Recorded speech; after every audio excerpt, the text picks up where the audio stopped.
Assalamualaikum warahmatullahi wabarakatuh. Alhamdulillahirabbil alamin wa bihi nasta'in wa ala umuri dunya waddin. Assalatu wassalamu ala asyrafil anbiya'i wal mursalin sayyidina Muhammad wa ala alihi washabihi ajmain, amma ba'du. Alhamdulillah, puji syukur kepada Allah Subhanahu wa taala yang mana berkat taufik hidayah serta maghfirah dari Allah Subhanahu wa taala kita bisa berjumpa dalam perkuliahan hari ini, yaitu perkuliahan pertama dalam mata kuliah Islam dan Budaya Madura yang diampu oleh saya sendiri, yaitu Al-Babur Rahim MPD. Di sini prodi fakultas di Fakultas Tarbiyah IAIN Madura. Selanjutnya selawat dan salam marilah kita panjatkan kepada junjungan kita Nabi besar Muhammad SAW, yang mana berkat perjuangan beliau kita terangkat dari zaman jahiliyah menuju zaman zahid, zaman ilmiah seperti hari ini. Selanjutnya di sini pada perpilihan pertama akan menjelaskan beberapa hal yang perlu saya sampaikan terkait teknis-teknis perkuliahan daring, di mana untuk semester ini masih menggunakan perkuliahan daring atau pembelajaran jarak jauh karena pandemi virus COVID-19 masih belum berakhir, sehingga ini merupakan jalan kita tetap belajar walaupun di masa pandemi seperti itu. Selanjutnya di sini saya akan menjelaskan kepada kelas C dan juga kelas D prodi Tadris Bahasa Indonesia, ya, terkait masalah mata kuliah Islam dan Budaya Madura. Di sini saya akan menjelaskan biodata dari dosen pengampu, yaitu saya sendiri. Nama saya Al-Babur Rahim MPD. Tempat kelahiran saya ada di Sumeneb, 15 April 1992. Alamat sekarang Dusun Galis, Galis Tengah, Desa Galis, Kabupaten Pamekasan. Ya, sebelumnya saya ini berasal dari Desa Kaduluk atau Kota Ukir Sumeneb, Kota Ukir Kaduluk Sumeneb. Namun sekarang sudah berpindah tempat, yaitu ke Desa Dusun Galis Tengah, seperti itu. Pendidikan saya ditempuh dari SDN Buluk Manjung 1 dan juga MI An-Najah 1 Kaduluk. Terus dilanjutkan ke MTS An-Najah 1 Kaduluk. Terus dan juga di Madrasah Aliyah An-Najah 1 Kaduluk. Selanjutnya saya menempuh perkuliahan tinggi atau perguruan tinggi di S1 Universitas Madura, prodi Bahasa dan Sastra Indonesia tahun 2010 sampai 2014. Selanjutnya saya melanjutkan perkuliahan S2, yaitu di Universitas Muhammadiyah Surabaya, prodi Bahasa dan Sastra Indonesia, ditempuh pada tahun 2014 sampai 2016. Pekerjaan sekarang itu menjadi dosen tetap IAIN Madura yang diangkat dari tahun 2019 sampai sekarang. Selanjutnya deskripsi perkuliahan hari ini, nama mata kuliah Islam dan Budaya Madura, SKS 2 SKS, durasi perkuliahan biasa seperti 100 menit, dan hari atau jam perkuliahan Kamis, ya, jam 1 sampai jam 14.40 untuk kelas C, dan Kamis jam 15 sampai jam 16.40 untuk kelas D.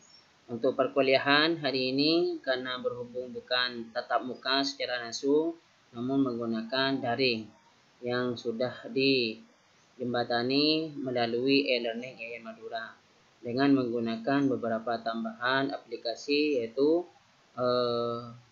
WhatsApp ataupun yang lainnya. Adapun dosen pengampu sendiri yaitu Al-Babur Rahim MPD. Selanjutnya teknis perkuliahan, yaitu kita perkuliahan 16 kali pertemuan secara daring. Dimulai pertemuan pertama yaitu hari ini, di mana yang 14 kali pertemuan di situ ada teori atau materi, ya. termasuk hari ini itu menjelaskan materi-materi yang akan disampaikan selama perkuliahan hari ini. Ditambah 1 kali UTS di pertemuan ke-8 dan 1 kali UAS di pertemuan ke-16. Selanjutnya, saya akan menjelaskan tentang kehadiran mahasiswa. Di sini, mahasiswa maksimal hadir 14 kali pertemuan. Teori ini 14 kali pertemuan secara daring dan 2 kali untuk UTS dan UAS secara daring tentunya. Terus yang kedua, mahasiswa dapat mengikuti UTS dan UAS apabila kehadiran mencapai 75% pertemuan secara daring. Artinya kalian itu minimal harus hadir 75% secara akumulatif seperti itu. Ya, karena ini sudah aturannya. Untuk mengikuti UTS atau UAS harus menghadiri 75%. Jadi semoga tidak ada kendala, baik kendala kuota, paketan, ataupun kendala jaringan, sehingga kalian bisa menghadiri perkuliahan daring ini. Terus selanjutnya, mahasiswa tidak berhak mengikuti UAS atau UTS apabila jumlah pertemuan di bawah 75%. Jadi diharap tidak ada mahasiswa satupun yang di bawah 75%, karena ini tidak berhak mengikuti UAS ataupun UTS seperti itu. Jadi saya harap ketika ada kendala segera menghubungi sehingga tidak saya masukkan menjadi mahasiswa yang tidak hadir seperti itu. Selanjutnya, mahasiswa yang berhak mengikuti UTS minimal hadir 6 pertemuan. Jadi di dalam 8 pertemuan ke-8, jadi untuk mengikuti UTS itu minimal 6 pertemuan. Sedangkan mahasiswa yang berhak untuk mengikuti UAS minimal hadir 12 pertemuan seperti itu. Jadi saya harap tidak ada mahasiswa yang tanpa konfirmasi seperti itu. Ketika ada kendala ataupun yang lainnya, saya harap segera konfirmasi sehingga saya memberikan kompensasi bagi mahasiswa yang mengalami kendala perkuliahan daring. Selanjutnya saya jelaskan sistem perkuliahan daring. Yang pertama, di sini pembelajaran daring dilakukan secara pembelajaran daring dilakukan dengan menggunakan aplikasi aplikasi e-learning IAIN Madura. Jadi kita tentu akan yang utama itu menggunakan e-learning IAIN Madura yang telah disiapkan oleh kampus seperti itu. Namun kita bisa menggunakan aplikasi yang lainnya sebagai penunjang seperti WAG atau WhatsApp Group, bisa nanti Google Meet atau Edmodo, bisa seperti itu. Jadi tergantung dari kondisi yang ada. Selanjutnya, kehadiran mahasiswa dibuktikan dengan kehadiran secara daring online di aplikasi ini. Jadi nanti saya akan mengawasi mahasiswa yang online. Jadi yang online atau yang sudah masuk dalam aplikasi itu akan ketahuan online atau tidaknya, sehingga ketika yang online nanti akan saya anggap hadir. Ketika tidak ada online sama sekali dalam 100 menit itu, maka mahasiswa itu dianggap tidak hadir seperti itu. Jadi nanti bisa di e-learning saya akan membuka misalkan absensi seperti itu ya. Selanjutnya, apabila tidak dapat menghadiri perkuliahan yang diakibatkan terkendala jaringan, kuota, aplikasi error, sakit, atau kepentingan yang lainnya, maka mahasiswa wajib memberitahukan secara resmi kepada dosen pengampu melalui WhatsApp Group ataupun Japri atau WhatsApp pribadi kepada saya secara pribadi. Selama perkuliahan daring berlangsung dengan menggunakan bahasa yang santun. Tentunya nanti ketika ada kendala seperti halnya kendala jaringan, kuota, biasanya ini jaringan dengan kuota yang menjadi kendala perkuliahan daring, sehingga bisa memberitahukan kepada saya bahwa yang bersangkutan tidak bisa mengikuti perkuliahan karena ada kendala jaring. Tapi ini tidak boleh dibuat-buat. Artinya kalian males kuliah tapi kalian mengikuti atau memberitahukan bahwa ada kendala seperti itu. Jadi harus jujur. Ini dibutuhkan kejujuran. Kalian kalau memang sakit, katakan sakit. Kalau ada kendala, katakan kalau ada kendala, sampaikan seperti itu. Jadi harus sampaikan selama perkuliahan berlangsung. Selanjutnya, apabila pemberitahuan izin tidak disampaikan setelah perkuliahan daring, maka saya anggap itu tidak masuk seperti itu. Jadi dalam 100 menit itu silakan kalau ada permasalahan kendala bisa menghubungi saya seperti itu. Jangan menghubungi kalau sudah misalkan masuk jam 1 atau masuk jam 3, nanti jam habis isya sudah menyampaikan bahwa tidak bisa mengikuti perkuliahan karena kendala jaringan. Itu tidak boleh. Jadi harus disampaikan paling tidak WhatsApp seperti itu atau menggunakan aplikasi yang lainnya. Yang penting harus ada konfirmasi. Selanjutnya di sini sistem penilaian ya. Seperti biasa sistem penilaian, nilai kehadiran 10%, walaupun 10%, jadi ini tetap bisa berefek kepada nilai UTS atau UAS. Karena kalau kehadiran itu tidak memenuhi syarat minimal 75%, maka bisa tidak mengikuti UTS atau UAS. Itu nilai performansi, artinya kalian dalam nanti misalkan kita sistem diskusi, maka siapa saja mahasiswa yang aktif, baik itu yang bertanya, baik itu yang menjadi moderator atau pemateri, itu nanti saya akan nilai seperti itu. Terus ada nilai tugas, nanti ada tugas khusus untuk setiap mahasiswa sebagai bentuk penilaian nanti di nilai tugas.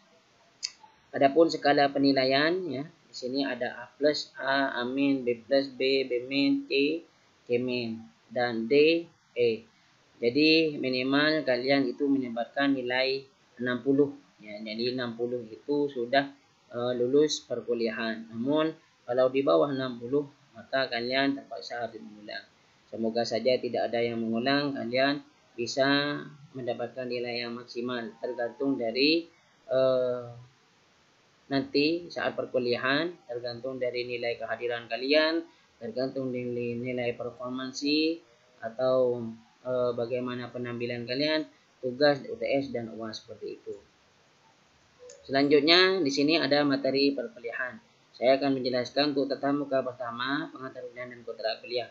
Jadi hari ini saya sampaikan bahwa hari ini tidak ada materi, hanya saya menjelaskan tentang perkuliahan apa saja atau teknis-teknis perkuliahan seperti itu. Selanjutnya di sini tatap muka yang kedua, periodisasi sejarah dan strategi masuknya Islam di Nusantara. Jadi nanti akan dijelaskan bagaimana sejarahnya dan strategi Islam itu masuk di Nusantara atau di Indonesia seperti itu. Untuk tatap muka yang ketiga, periodisasi sejarah dan masuknya Islam di Madura. Artinya di sini bagaimana sejarah atau periode-periode masuknya Islam di Madura. Jadi setelah masuk ke Indonesia di berbagai wilayah, dan tentu sejarah masuknya ke wilayah Madura itu kapan seperti itu. Dan selanjutnya tatap muka yang keempat yaitu Islam sebagai sistem nilai tradisi budaya Madura. Artinya di sini ketika Islam sudah masuk di Madura, maka Islam itu menjadi sebuah sistem nilai yang ada yang berakulturasi dengan tradisi atau budaya yang Madura yang ada sebelumnya seperti itu. Hingga Islam itu bagaimana Islam rahmatan lil alamin bisa mengikuti atau nilai budaya yang ada di Madura itu tetap ya eksis dengan nuansa Islam seperti itu. Terus tatap muka yang kelima di sini Islam dan Madura masa depan peradaban dunia seperti itu. Jadi di sini Islam budaya seperti itu, Islam dan Madura masa depan peradaban dunia, bagaimana perkembangan Islam di Madura. Artinya bagaimana perkembangannya seperti itu. Jadi Islam dan Madura itu merupakan salah satu peradaban dunia seperti itu. Jadi perkembangan Islam dan Madura Islam di Madura atau juga perkembangan Madura ya dengan agama Islamnya seperti itu bisa menjadi salah satu masa depan peradaban dunia. Jadi ada perkembangan Islam di Madura, perkembangan kebudayaan Madura, dan peran Islam dan Madura dalam peradaban dunia seperti itu. Selanjutnya tata muka ke-6. Di sini ada pola dan sistem kerabatan masyarakat Madura. Artinya dalam kekerabatan masyarakat Madura itu tentunya saling berkaitan, memiliki kekerabatan yang sangat erat ya. Di mana masyarakat Madura itu mempunyai nilai persaudaraan yang tinggi, atau sering dibilang atau dikatakan taretan seperti itu. Jadi itu bagaimana sistem kerabatan yang ada di Madura itu tetap kuat ya, tidak boleh punah. Nah, itu bagaimana pengertiannya pola sistem kekerabatan dan juga pola sistem kekerabatan masyarakat Madura. Artinya masyarakat Madura itu bagaimana sistemnya seperti itu. Selanjutnya stratifikasi sosial masyarakat Madura. Di sini stratifikasi sosial masyarakat Madura. Jadi ada bagaimana tingkatan sosial masyarakat Madura seperti itu. Jadi bagaimana di masyarakat Madura memiliki tingkatan sosial atau strata.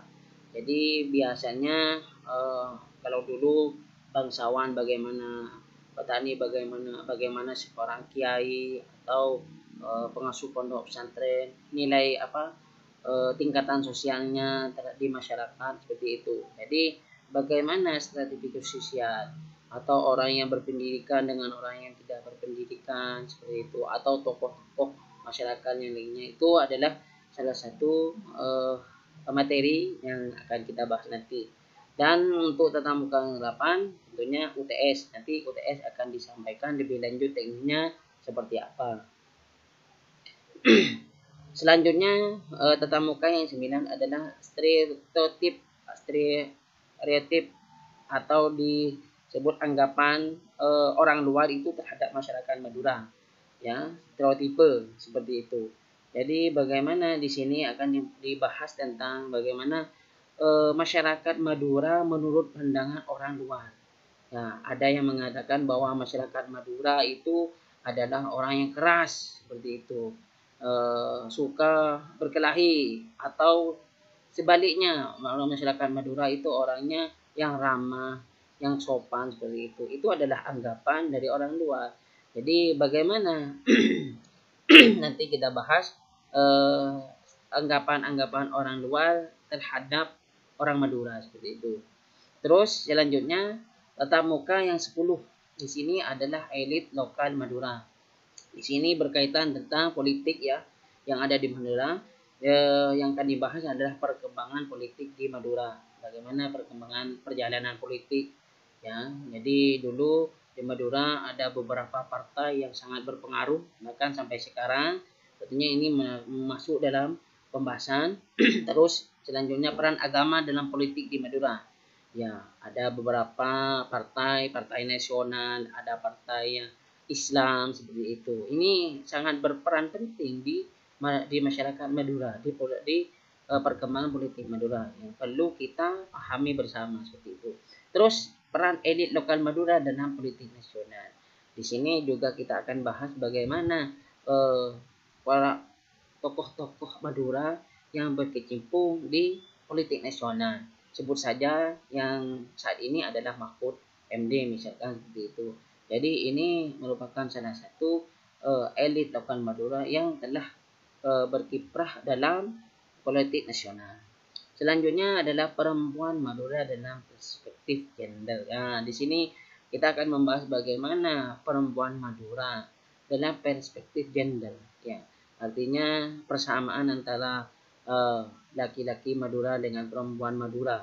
Itu bagaimana eksistensinya yang ada di Madura, perempuan di Madura. Apakah sudah secara sosial itu sama atau bagaimana seperti itu, baik itu dalam mencari kerja ataupun bagaimana dalam berpolitik bisa. Jadi peran serta perempuan dalam perspektif gender ini akan kita bahas selanjutnya. Selanjutnya adalah kesenian Madura dalam perspektif Islam. Di tatap muka yang ke-12 ini kita akan menjelaskan tentang perkembangan kesenian Madura. Jadi banyak kesenian-kesenian Madura ini kita perlu cari bagaimana perkembangannya. Jadi ada legro dan lain sebagainya, itu bagaimana perkembangannya. Terus kesenian Madura dalam perspektif Islam. Jadi kesenian-kesenian yang ada di Madura itu apakah sudah sesuai dengan syariat-syariat Islam yang kita anut seperti itu. Jadi itu menjadi pembahasan perkuliahan pada tatap muka yang ke-12. Selanjutnya di sini tatap muka ke-13. Di sini adalah musik, instrumen, dan orkes dalam perspektif Islam di Madura. Ya, ini lebih rinci lagi. Bagaimana pengertian musik, ya, saronin, dan lebihnya instrumen dan orkes, ya. Jadi pertunjukan orkes dulu menjadi pertunjukan yang sangat, kalau dulu adalah pertunjukan yang modern bagi orang Madura. Ya, bagaimana perspektif Islam ya memandang musik, instrumen, dan orkes yang ada di Madura seperti itu. Ini menarik sekali untuk kita bahas nanti ya. Selanjutnya tatap muka yang ke-14. Di sini ada tradisi budaya tradisi dan budaya Madura dalam perspektif Islam. Jadi di sini kita akan membahas tentang tradisi dan budaya Madura. Ya, jadi apa saja tradisi yang ada dan budaya Madura dalam perspektif Islam. Seperti itu. Jadi di sini kita akan membahas tentang bagaimana tradisi yang ada di Madura, misalkan kerapan sate. Ya, itu adalah salah satu budaya Madura. Jadi bisa untuk perkembangan budaya sekarang adalah ulul gaul. Ulul gaul itu masuk yang di atas ya, mungkin ya. Tatap muka yang ke-13. Jadi bagaimana budaya Madura menurut pandangan Islam seperti itu. Jadi apa pandangan Islam itu sudah sesuai apa tidak budaya yang ada di Madura. Selanjutnya di sini adalah norma adat dan agama Islam di Madura. Jadi ini berkaitan dengan hukum atau norma adat, hukum agama Islam dan norma adatnya. Jadi kita akan menjelaskan atau membahas tentang norma adat. Artinya peraturan-peraturan adat ya atau tata tengka yang ada di Madura itu dengan agama Islam. Sudah sesuaikah atau hubungannya seperti apa ya? Hubungan norma adat Madura dengan agama Islam. Ya. Jadi apakah sudah sesuai atau bertentangan dan sebagainya seperti itu. Jadi di sini ada bisa kita menjelaskan juga bagaimana norma adat yang dulu, sekarang, dan nanti masa depannya. Terus selanjutnya adalah di sini adalah ujian akhir semester. Jadi nanti akan dijelaskan lebih rinci sama dengan UTS, nanti akan dijelaskan secara teknisnya seperti apa untuk ujian akhir semester. Selanjutnya di sini ketentuan makalah. Jadi nanti akan membuat makalah. Kalian akan membentuk kelompok, maksimal adalah kelompoknya adalah 10 kelompok. Yang kedua, penentuan kelompok dibesarkan kepada koordinator kelas. Silakan koordinator kelas untuk membuat kelompok, diusahakan itu jaraknya berdekatan. Artinya jangan terlalu jauh antar anggota. Seperti itu sehingga koordinasinya lebih mudah. Terus presentasi kelompok dimulai pada tatap muka yang ke-5. Jadi ini tatap muka yang ke-5. Dimulainya presentasi kelompok. Jadi tatap muka yang kedua, ketiga, keempat ini masih saya yang akan menjelaskan. Jadi dimulainya silakan kalian ini mungkin mempersiapkan sebelum tatap muka yang ke-5 untuk membuat kelompok dan untuk menyelesaikan makalah seperti itu. Selanjutnya referensi makalah disarankan mencari melalui daring. Artinya karena perpustakaan ini ditutup, perpustakaan kampus masih belum membuka layanan peminjaman, terus juga perpusda masih belum ya, seperti itu masih dibatasi, sehingga diusahakan mencari referensinya di mencari di e-journal ataupun e-book ya, seperti itu. Tapi diusahakan jangan cari di blogspot atau WordPress karena ini adalah blog, masih belum bisa dipertanggungjawabkan ya, seperti itu. Jadi kalau e-journal sudah bisa, e-book sudah bisa dipertanggungjawabkan. Terus makalah di sini makalah disusun melalui bentuk file seperti itu. Jadi makalah disusun dalam bentuk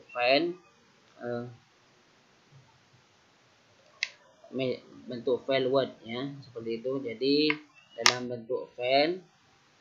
Terus makalah juga disusun dengan menggunakan Times New Roman dengan ukuran 12 dan spasi 1,5 ya. Marginnya biasa 4 cm, atasnya kirinya 4 cm, bawahnya 3 dan kanannya 3, seperti itu. Selanjutnya di sini terus makalah dan PPT dikumpulkan ke dosen pengampu. Jadi juga menggunakan PPT ya. Di sini juga presentasi menggunakan PPT karena lebih menjelaskan, lebih spesifik kalau PPT. Sedangkan kalau makalah itu kan masih banyak pembahasan seperti itu. Terus hindari plagiarisme. Terus teknis diskusi akan dijelaskan lebih lanjut sebelum presentasi nanti. Nanti akan saya jelaskan bagaimana teknik perkuliahan ya, seperti itu. Jadi untuk moderator nanti bisa diambil dari kelompok berikutnya. Misalkan kelompok 1, kelompok 1 itu presentasi, jadi bisa moderatornya adalah kelompok 2. Seperti itu. Jadi yang menjadi anggota kelompok 1 itu bisa presentasi semua. Selanjutnya di sini ada tugas mandiri. Ya, nanti akan ada tugas mandiri. Ini adalah tugas individu. Jadi untuk mengisi nilai tugas itu adalah tugas mandiri ya. Di sini silakan kalian membuat struktur laporan observasi. Ya, jadi sudah saya sediakan strukturnya. Cover daftar isi bab 1 pendahuluan, ada latar belakang ya, latar belakang dari observasinya atau dari objeknya, tujuannya, manfaatnya, serta pembahasan. Pembahasan ini misalkan singkat observasinya. Terus isi laporan observasi yang ada bab 3 penutup dan kesimpulan, saran, daftar serta lampirannya. Jadi apa yang menjadi tugas observasi? Observasi apa? Di sini observasi yang dilakukan itu mengobservasi nilai keislaman dan tradisi Madura yang berada di daerah masing-masing. Jadi silahkan kalian bisa mengobservasi, melihat, memantau yang ada di sekitarnya masing-masing, di rumahnya masing-masing, apa saja yang menjadi nilai keislaman dalam tradisi Madura seperti apa. Misalkan ada misalkan kamrat, atau kalau orang Makassar kamrat, arisan, atau yang lainnya seperti itu, silakan dilihat di kalian cari informasinya seperti itu. Terus observasi yang dilakukan dilambaikan bukti fisik ya. Jadi kalian itu harus ada bukti fisiknya biar benar-benar kalian itu ada mengobservasi di sekitar kalian. Bisa dari fotonya, bisa kalian video rekam, ataupun bisa dari rekamannya, dokumen, ataupun yang lainnya seperti itu. Silakan kalian, ini salah satu saja, tidak semuanya. Kalau sudah ada fotonya tidak apa-apa, cukup foto, atau kalau ada videonya cukup videonya, seperti itu. Jadi ini adalah hanya melampirkan bukti fisiknya. Terus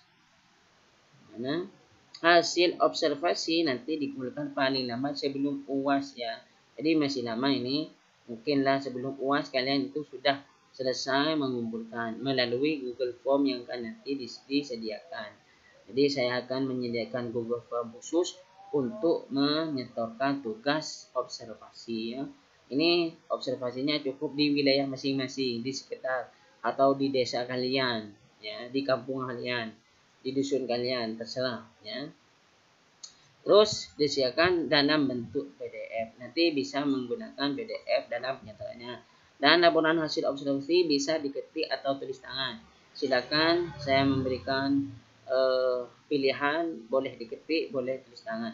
Yang penting jangan plagiarisme, artinya kalian hanya comot-comot di internet, tapi kalian itu harus bisa memiliki memiliki keahlian, kemampuan mencari sumber-sumber yang relevan seperti yang bisa dipertanggungjawabkan.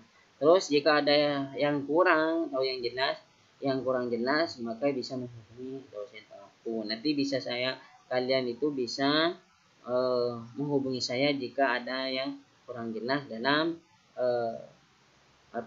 dalam tugas mandiri ini. Selanjutnya, sekian ya penjelasan dari saya untuk perkuliahan pertama. Semoga bermanfaat dan semoga diberi kelancaran dan kemudahan dalam perkuliahan daring. Tentunya ini merupakan sebuah tantangan bagi kita semua ya. Perkuliahan tidak bisa normal kembali saat COVID-19. Ada yang menyampaikan bahwa terutama ini yang mahasiswa baru biasanya belum pernah ke kampus atau belum bisa mengetahui kampus secara lebih jauh seperti itu. Jadi ini merupakan salah satu bentuk tantangan kita, apalagi untuk kalian seperti itu. Jadi semoga diberikan kesehatan, kelancaran, dan semoga bisa kembali normal, tatap muka normal untuk perkuliahan selanjutnya atau perkuliahan di semester dasar 2021-2022 seperti itu. Jadi semoga bermanfaat ya. Mungkin hanya itu dari saya, kurang lebihnya mohon maaf. Semoga pandemi bisa berlalu, semoga sehat selalu. Terima kasih semuanya. Sampai ketemu di perkuliahan tatap muka yang kedua seperti itu. Untuk tatap muka yang kedua, ketiga, dan keempat, insya Allah masih materi dari saya. Terima kasih, saya akhiri. Wassalamualaikum warahmatullahi wabarakatuh.